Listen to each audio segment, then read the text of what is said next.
It's not unusual for people to hold on to information and release it at strategic times when they think that it could possibly be important.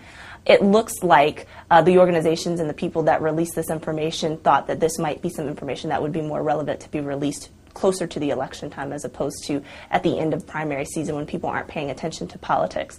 After Labor Day, most voters start to pay a little bit more attention to politics, and so this seemed like a good time for them to be able to release that information.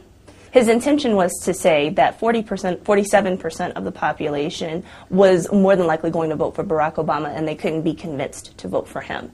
And so what he intended to do was to focus on the other 53%, some of whom include his base, but also those who may be persuadable. So he wanted to keep his base happy and then try to persuade independents and those who are on the fence about both candidates that he was the one to vote for him. And so it just sounded completely insensitive, and that's the part that's likely going to turn off voters. And so I would expect in the next couple of weeks that there'll be a number of ads that will soon emerge that try to present Mitt Romney as uncaring and overly elitist.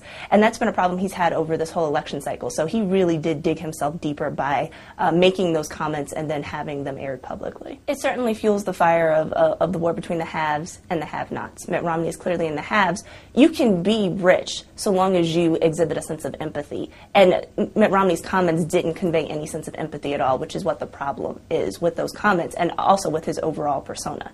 And so if an elected official doesn't appear to care or be able to care about the problems that regular people face, then voters won't trust him to be able to create policies that will in fact help them. And so, unfortunately, those comments made Mitt Romney look like a cross between Ebenezer Scrooge and Marie Antoinette. And given the problems that are facing the country, it reinforces the Democratic charge that he's only going to help rich people and forget about everybody else. And most people identify with everybody else, and that's going to be problematic for them.